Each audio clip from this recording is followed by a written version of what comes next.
what's up, everybody? Good morning. It's Saturday morning, Multifamily Unplugged. Welcome. Glad that you're here today. Hey, we're going to talk a little bit different today, but yet we're going to talk still in the multifamily arena. So if you're new to the show, glad you're here. If you're a longtime listener, hang in there because I think we're going to share some things this morning that may give you some different perspective. And I always talk about, hey, if you pick up one little nugget that helps your business, what is that worth to you, right? Is it worth taking the time? Is it worth spending a little extra capital? Whatever that's worth to you, that one nugget, two nuggets that you might pick up from somebody that you didn't think about before can change what you're doing right now. Saturday morning, it's been a crazy week. It has, ever since Monday, things just kind of have accelerated.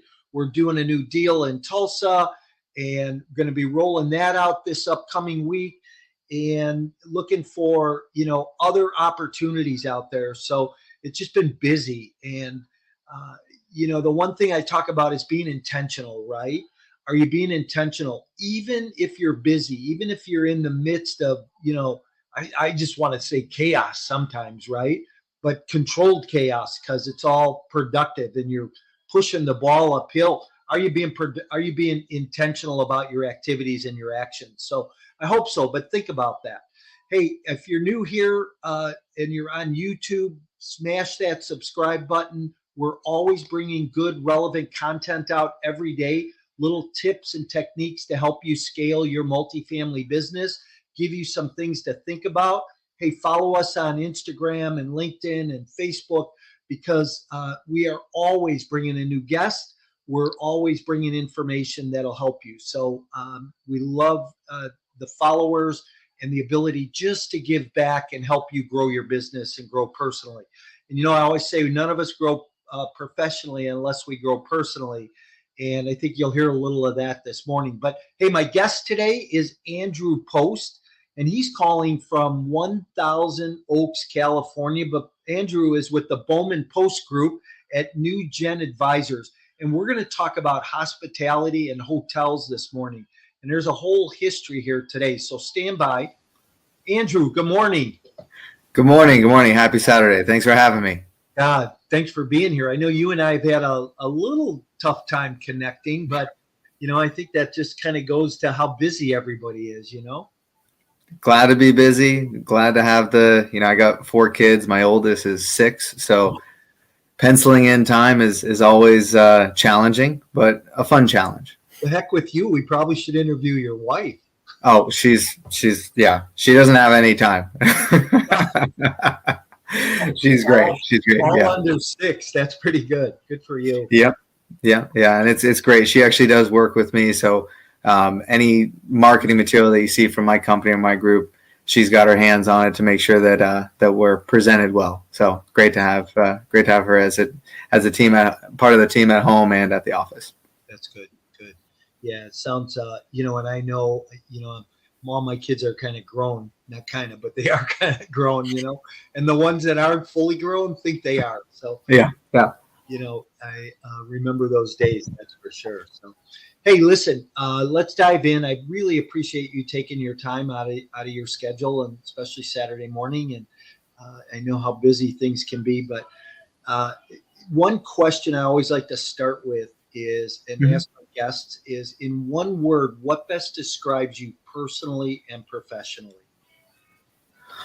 I'd probably say a learner. And it's kind of twofold. With one, identifying yourself as a learner or someone who's constantly trying to grow in your field.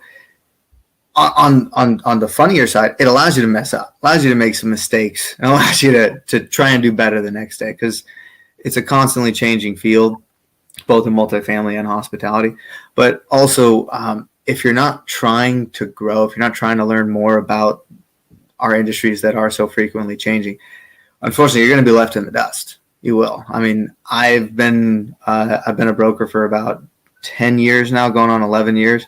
And just in my time, there's been just drastic amount of changes when it comes to financing, when it comes to franchising, and just rate management, systems, technology, staffing, all of these things. If you're not staying ahead of the eight ball, you're going to be behind it.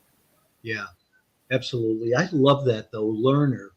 I think that that's really important just in life is that we're always learning something new. And I think it's great because I asked that question and I probably asked that question 200 times over the last couple of years of people. And, there's a few words like motivated or focused or, Mhm. that come up repetitively, but that's a word nobody's ever said. Oh, So appreciate I, that. I love that. I appreciate it. Thanks. It makes me think a little different about stuff. So, hey, let's dive into your background. Why don't you tell a little bit? I always tell people, I say, hey, that inside the multifamily bucket, there's a lot of things, right? We got senior housing and student housing, and we've got Hmm. hospitality in there. Yeah. And you're in the Yeah. hospitality space, the hotel business. And I love that you're on this morning because I know I'm going to learn something new, right? Uh, as I did in the last couple conversations you and I had prior to this. But Yeah. so yeah, why don't you talk about your background and your history and how you got into business? Oh, happy to do so. Well, let's see. So, getting into the business probably starts with my grandfather. He originally sold life insurance. Had a lot of connections with doctors and lawyers in LA County, and put together some funds. And he actually purchased a number of 4 to 16 unit apartment complexes. I think he got about 14 of them. Hmm. And then he saw a hotel in Manhattan Beach and said, "Hey, probably pretty similar." So we picked it up. There's some more staffing challenges, system challenges, but that was the first hotel of the family. It was a Best Western in Manhattan Beach now, and then they changed the name to Barnaby's Hotel, and now I think it's called the Bellamar. But that's how the family got into hospitality. My grandfather had 6 kids. They all worked the hotel. I lived there for the first 5, 6 years of my life. I wasn't checking people in. I wasn't making up the rooms or doing the housekeeping. Nothing like that. I'd like to think I didn't look like the spoiled little kid working at the hotel with my dad, who was the general manager or the head chef. But I may have come across that way at 4 or 5. But growing up in it, it's very similar to a lot of other people that grew up in hospitality, where a lot of times they live on site and they're very involved in the operations. From there, my father and his 2 brothers got into the brokerage side in the 90s. And let's see, me personally, I always tried to go against the grain. I wanted to do something different than what my dad did. So I graduated from UC Santa Barbara with a degree in history and a focus on ancient China, which is extremely helpful in understanding interest rate changes and selling multifamily or hospitality. That's sarcasm. It didn't help a lot, but I can tell you about famine in the Ming Dynasty. But I was going to say life insurance to hotels. That was an easy change too, right? that's a big change as well. So we try and test ourselves. But yeah. So then from there, I graduated, chased my now wife down to Orange County, and got the first job I could selling loans or being a residential lender. And I learned a good amount about finance there. Did a little bit of commercial lending, and then got pulled back in 2012 to get into brokerage with my dad and my uncle and their company. So that's how we all got into it, and how I personally got pulled back into the brokerage side. Yeah, interesting. I think I may have stayed at that hotel in Manhattan Beach. It was, it had banquet space. It was 128 rooms. My grandpa always complained that the electrical was terrible. The hallways were really thin and short. But had it for 25 years. Did great for the family. Helped put plenty of the kids through college and all. So it was good property. Yeah, interesting. And Manhattan Beach is definitely a way. 25, 30 years ago to buy a piece of property in Manhattan Beach, you'd be set for life today. Absolutely. Yeah. No, it was a great location. Absolutely. Yeah. So listen, so I talked early about that, in the multifamily bucket, you have all these different product classes in that bucket. Mm-hmm. what are some differences that you see between, like I do multifamily market rate rent, you do Mhm. hotels. What are some strategic differences fundamentally about between those two that you see? I mean, there's some small differences that I've noticed and some very large differences. I'd say that the small differences is we have slightly different verbiage or slightly different ways that we talk about it. You guys talk about per door. We talk about per key because you use the key to get into the hotel room. You guys talk vacancy rate. We talk occupancy rate. So there's some small little changes like that. But the bigger changes, I'd say the really substantial two or three is number one is you have a very big proponent in franchising. So there's not a tremendous amount of franchises from what I understand in multifamily, but with hospitality, you've got the Days Inns, you've got the Marriotts, the Hiltons, the Choice Hotel Groups, Holiday Inn Express, and a lot of people that are not in the industry. You'll get people say, hey, is Marriott selling this hotel? Well, Marriott doesn't own a lot of hotels. They're the franchisor like a McDonald's would be. They don't own the actual operation. You're paying for the brand recognition. So that's one of the biggest differences. The other, I would say probably a close second, if not taking the lead, would be staffing. One of your biggest costs on a profit and loss statement of a hotel is going to be staff. Probably only second to your mortgage. Whereas you're not going to have a tremendous amount of staff when you're dealing with multifamily, at least the minimal profit and loss statements that I've seen comparing the two. But typically we see, this is another thing that's changed just over the last 10 years. Your staff percentage, when I first started in this just 10, 11 years ago, usually hovered around 20% before you got into the full service hotels that have restaurant or banquet space. Now that's probably north of 25% as labor gets a little bit more expensive. Workman's comp insurance can be included in that percentage. So we're seeing that revenues might increase, but your staffing in hospitality is a much larger percentage of that shows up on your profit and loss statement than in multifamily. Those are the two larger differences. So are you saying that staffing is about 25% of your gross revenues? So if you're bringing in of your gross revenue. So if you're bringing in $2 million in revenue, you're lucky if you have payroll under $500,000. Okay, so that's interesting because on the multifamily side, we're looking at those percentages off the EGI, the effective gross income, which is after the vacancy and adding back in other income, right? My payroll, I want my payroll to be somewhere between 8 and 9%. Right? Of my EGI. So that's interesting right there.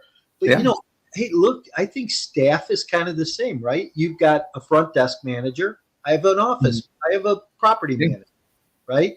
You have a maid. I have a porter, So, it's kind of, there's a lot of correlation between. Absolutely. Absolutely. Yeah.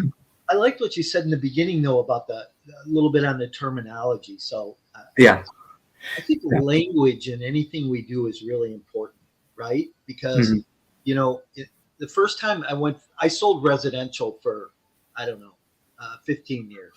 Okay. And I thought, this will be an easy switch, right? I know real estate.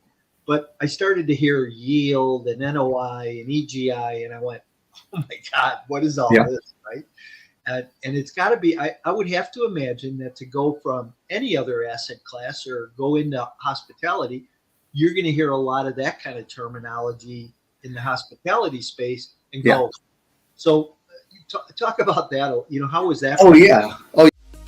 Are you ready to skyrocket your investment portfolio and leave a legacy? Are you tired of inconsistent returns received in the stock market? Then it's time you take a look at alternative investment options like a passive investment in multifamily real estate. No tenants, trash, or toilets. Just a solid return on an annual investment, including quarterly returns along the way.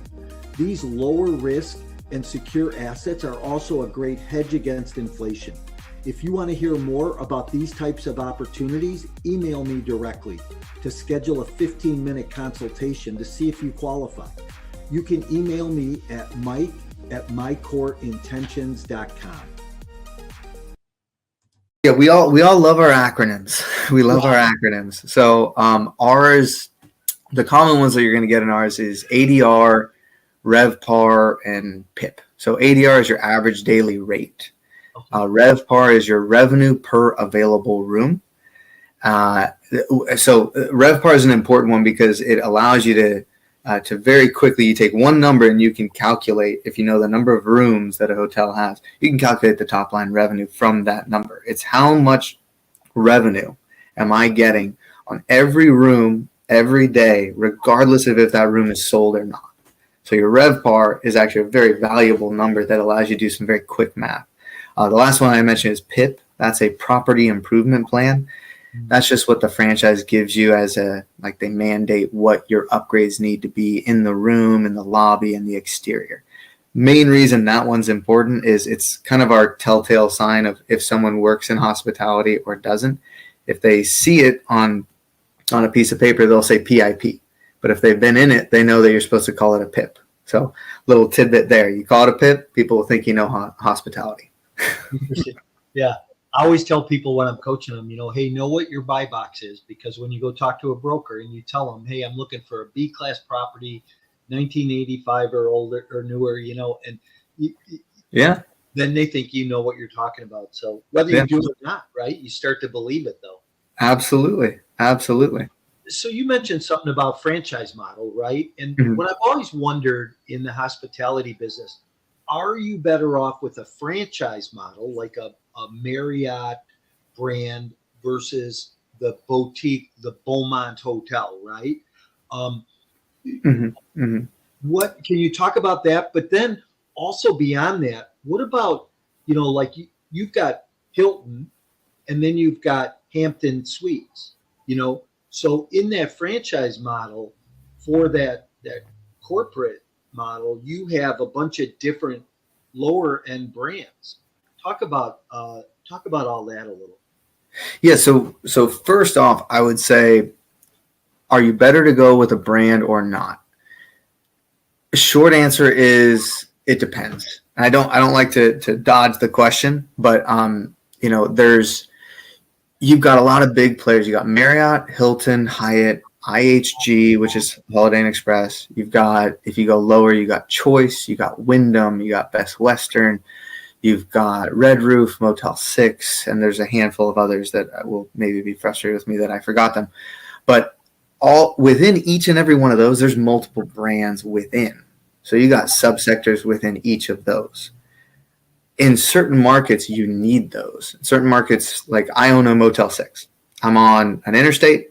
I need that Motel 6 flag because I get trucking business. I've got contracts with CLC.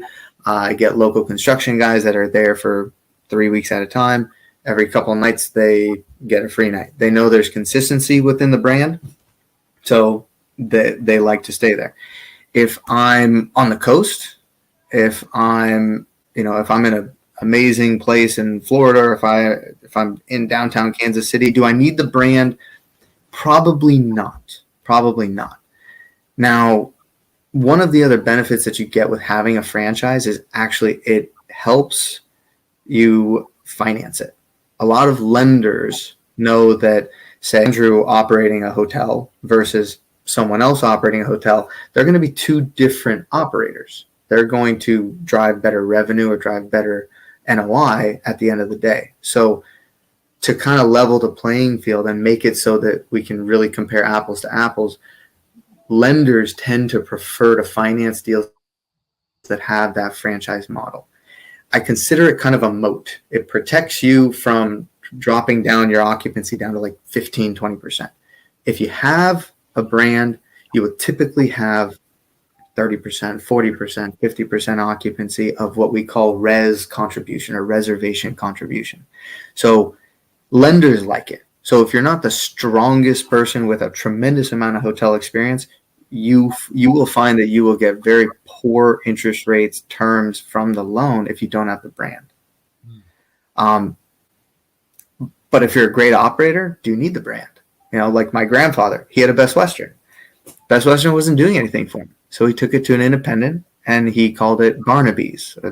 He says it's our great, great, great grandfather from France. I didn't even know we were French. Maybe we were. I don't know. But it was a great marketing campaign that he did. Beautiful name, Barnaby's, sounded great. But, you know, he didn't need the brand. The location was good. He had groups. He had great sales. You know, he had the banquet space. He had a really good caterer. There's a lot of stuff that he had going for him. But you can't copy paste that model to a lot of different hotels. So, again, that's why I'm not trying to dodge the question. It really depends. It really depends. So let's talk about that occupancy vacancy terminology, right? Mm-hmm. I know in the multifamily space, in order for us to get a loan, we are going to have to be somewhere occupied above 83, 85%, right? In order for agencies to do that. How about in the hospitality space? There's a big difference, right? You know, a lot of it is going to depend on the pricing and the interest rate that you're getting on the property. Like the property that I purchased, we were only doing 30% occupancy when I purchased it. We're now at 55. We're profitable, but I'm only at 55. Now we got a low pricing on it, and this is not. I'm not saying, hey, I did so great. I copy paste what I did to 100 other hotels, and you're able to find profit margins even at lower occupancy. I'd say one of the things that makes it a little challenging is, you know, think about your rooms in a hotel like inventory, or like each one's a cup of coffee, and you have to sell it today, otherwise it goes bad. So there's a model that people have called heads in beds. It doesn't matter the rate, you just sell the room, because I can sell tonight that is not inventory I can sell tomorrow, because that is tonight's potential revenue. So people are always in hotel trying to find this perfect level of how do I push the right amount of rate and not sacrifice selling too many rooms. But if I drop my rate very far down, if I stay at a hotel that's $29, first off, my wife would not let me stay at a hotel for $29 because it sounds like there's something wrong with it.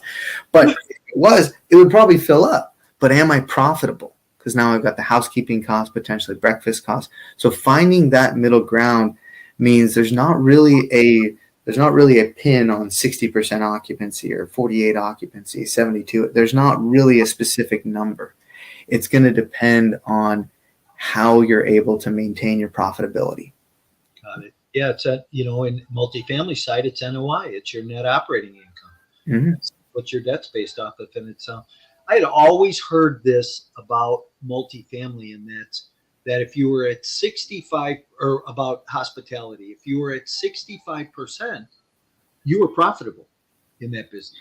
I would say that's possible. You know, it's possible to have that be kind of the general consensus that hits 80% of properties. That makes a lot of sense. But, you know, like I went to school at UC Santa Barbara, and there was this courtyard there, 106 rooms, and it was 98% occupied. So that's phenomenal. That's crazy. But let's go down a couple years, and let's assume that guy sells the hotel. He's selling it based on the existing revenues and the existing occupancy. So if the next person doesn't dramatically raise the rate and still maintain occupancy, they could still be failing and not maintaining profitability even at a 90% occupancy. So that's where it's not so easy to identify 65 as the golden ticket. But I've heard that, you know, about 2/3. If you're close to the 2/3, typically you'll see profitability on hospitality. You know, it's an interesting product class. I think it's interesting from a standpoint of being a consumer, right? I travel a lot, and when I travel somewhere, I'm always looking for rate, right? Best rate. And I like a particular brand because I'm a points, you know, I was going to say something bad, but I'll let it go. I like to collect my points, you know. You're a collector. You're a collector of points. I got you. And so from a consumer standpoint, what kind of advice, you know, would you give somebody trying to stay at hotels or stay at brands? Anything? You know, I would say that there's a cutoff of where you're going to see that consistency staying at a brand. I've talked to people that they've stayed at Best Westerns and they hate them because they stayed at one Best Western in Picayune, Mississippi or whatever, and it was terrible. And they did not maintain that consistency. What you're paying for with the brand is you're paying for, when I walk in this Holiday Inn Express, I know I'm going to see at least a 47-inch TV. I know I'm going to have a coat rack. I know that I'm going to have the laundry thing. I know that the carpet's going to be clean. The bed's going to be looking pristine. I know that the furniture is going to look new. I know that the bathroom is going to have that lighting around the mirror that I really like. I love how that lighting looks. You're going to have that consistency. If you stay at my Motel 6 in Effingham, Illinois, there's my plug, you will not get that light. You will not get breakfast. It's a $69 to $89 room property, but you know what you're getting with it. You're getting a clean room. You're getting good service. You're not getting breakfast. You're not getting coffee or whatever. That's it. Once you know what your needs are, then you can identify the brand. I've heard of people that only stay at Marriott brands. And I would say, hey, venture out. Try a different one. Even if you got to pay an extra $5 to $10, then when you come back, you're going to love it that much more. Or if you don't, then all of a sudden you can start to really compete on rate or compete on your satisfaction of your stay. Because every one of these companies, they want your business so badly that if you don't try the other ones, you're kind of shooting yourself in the foot. Try them out. See what you got. I stayed at one that was my favorite brand is a Homewood Suites. Love it. So great. Massive room, expensive. I've never stayed at one for less than like $150. I worked front desk at one, so I do know a lot of the ins and outs. They're big rooms. You get breakfast. There's dinners during the week. There's some really great brands out there. But if I'm going, I want to save a couple bucks, but I know I'm going to get a good breakfast, a clean room, I go Best Western. Yeah. But try them all out. When I go and stay at a hotel, I try to find one that I haven't stayed at first off. Or I try and find one that looks a little older to see, because I'm also a transactional guy and I want to sell the property. So if they're not getting maintained, they're more likely to sell. Yeah. So I'm looking for the problems usually. Yeah, interesting. So tell me, do you have and I don't know if you can say this. If you can't answer this, that's fine. I don't ask many questions people can't answer, but do you have a favorite brand? To stay at Homewood Suites, to sell Best Western, and then Motel 6. Okay. Main reason is Homewood Suites. It's a fabulous stay. You got breakfast, you got dinner. The rooms are just amazing. Usually the buildings are less than 10 years old. Great property. Best Western. Homewood Suites. So if I'm staying there. As for transactions, if I'm selling a property as a broker, what I love about Best Western is it's not a franchise. It's actually a membership model. So when you sell an asset, typically when there's that franchise agreement, the new guy has to sign a completely new franchise agreement. They got to pay fees to get in. They got to renegotiate everything. With Best Western, it's a membership that's usually auto transfer approved is what they call it. Meaning you can basically step in and you assume the existing membership agreement. So it makes my life a lot easier. And it usually makes the buyer's life easier because they're saving a lot on fees. Oh, that's interesting. Yeah, I like Homewood Suites too. That's a Hilton brand. Yes. Right? And the other one that's kind of interesting, which I don't like it as much, but it's that Home2 Suite. Yeah. That's a newer brand, right? Or a newer. Yeah. So they've tried to create, from the owner standpoint, we call it saturation. They try and create as much saturation of the Hilton brand or Marriott brand in any particular area. Because if I have a Homewood Suites, I can't have another Homewood Suites in a 5-mile radius, 7-mile radius, 10-mile radius, depending on the population and depending on that specific area. But what they did was they came out with what they call the economy and the higher class or upper scale. Yeah. So you have Homewood Suites and then Home2 Suites. They're both a long-term stay, but one is going to be typically about $30, $40 more expensive. Yeah. And then the Marriott side to compete with those is the Residence Inn and the Town Place. So they got the same model, but within Marriott, 2 extended stay, 1 more expensive, 1 not as expensive. Yeah. And that's the long-term or the longer-term hotels where people are, the average stay is between 3 and 5 days. So industry-wide right now, what are you seeing more of? Are you seeing more new product come to the market, or are you seeing more existing product trading?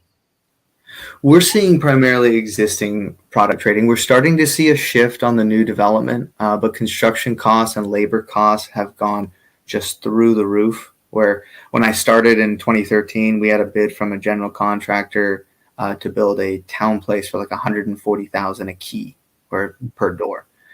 And that's how we kind of do our construction pricing. We base it on the per key. So if I'm building a 100-room property, it costs $14 million to build it.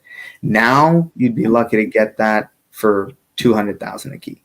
So it's gone substantially more expensive. Now, granted, that's an 8-9 year period, but I mean that with that cost and with additional operational cost, we're seeing that there's not a lot of people that are putting their shovels in the ground and building new properties. There's some more now than in the last 18 to 24 months, but far less than if you saw in like 2017, 18, 19. Yeah, but isn't that's typical of real estate? It's typical of, multifamily real estate. I mean, hey, I bought it. This is a funny story. I bought a deal in 2008 in Dallas, Texas, 450 units. We bought it at a 13 cap. Wow. I know a guy 2 years ago that bought that property at a 4 cap. So I paid 15 million. He paid about 60 for the deal. It didn't get any newer, right? Absolutely not. Real estate goes up. So I always tell people, I say, hey, look, whether you want to be in the hospitality business or whether you want to be in the multifamily business, none of it's getting any cheaper. No, definitely not. Yeah. I think one of the best sayings is, hey, there's 2 times you could plant a tree, today or 20 years ago. Limit your options. Oh, yes. Do you have, so talk about something you maybe have on the market right now or know of on the market that would be a great deal for somebody. So most of what we have on the market right now, so my group, the Bowman Post Group, we've got about 8 agents. We have, I want to say, about 55 listings nationwide. And we've got a lot of Motel 6 properties for sale. They're very profitable. We've got a lot of them on I-70. We've got one in Lubbock, Texas. We've got another one in York, Nebraska.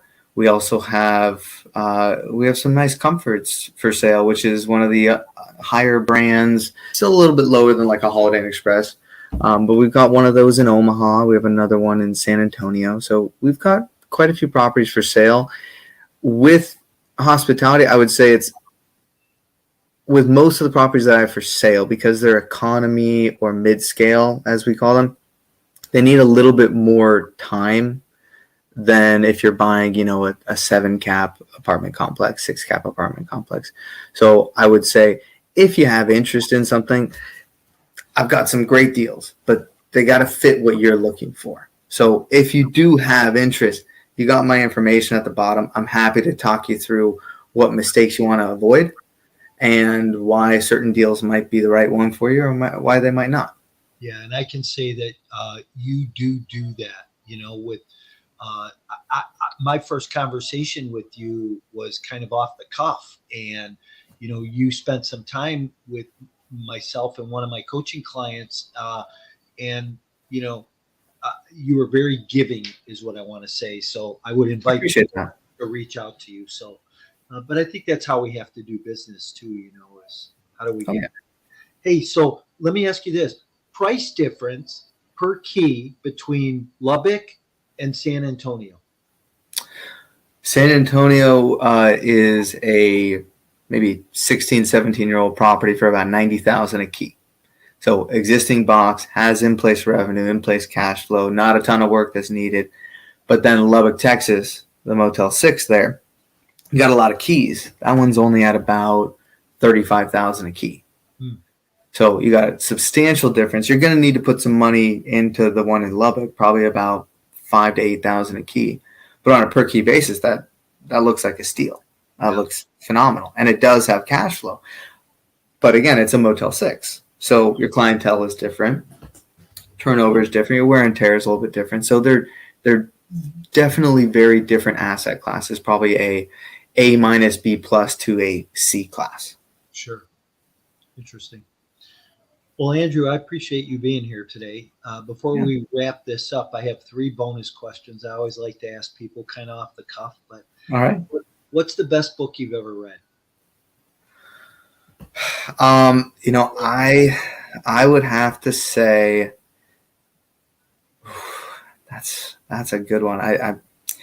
I would probably say The Chronicles of Narnia, because my mom read it to me as a kid, and now I get to read it to my kids. So doesn't help in real estate, but they love reading all 7 of those books. So I read them a couple of pages a night, and that definitely is one that I hold near and dear. Well, that'll keep you busy for a few years. That it will. And after that, we'll do like Harry Potter or the Tolkien trilogies. I mean, I got plenty of fantasy stuff I got to read with them, so that should be fun. By then, your kids will be able to read. Hopefully. Hey, what best tourist attraction you've ever seen? I would say Great Wall of China. Wow, that's cool. When were you there? I was there in 2004. Awesome. Yeah. Good for you. Yeah. And then best restaurant? It's my wife's cooking, because hopefully she'll watch this and then she'll make me a nice meal. Or there's a great one near us called Mastro's. Amazing steak. Love Mastro's.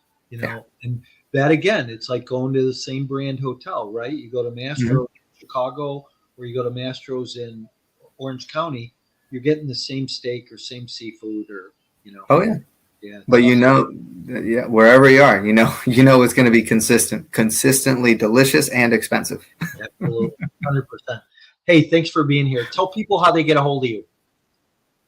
Let's see. My phone number is 805-557-8857, and my email is apost, P-O-S-T, like a post office, at newgenadv.com. And that's awesome. At the bottom. Happy to talk hospitality. Great. Thanks for being here. I'm going to move you to the back room. If you hang out with me for a couple of minutes, I'm going to say goodbye. And sounds great. Appreciate you having me, Mike. Thank you so much. Appreciate your knowledge. Thank you, Andrew. Thank you.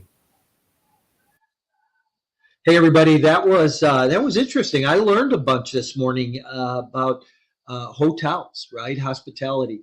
Hospitality or hotels are one of those asset classes in the multifamily bucket, but different, right?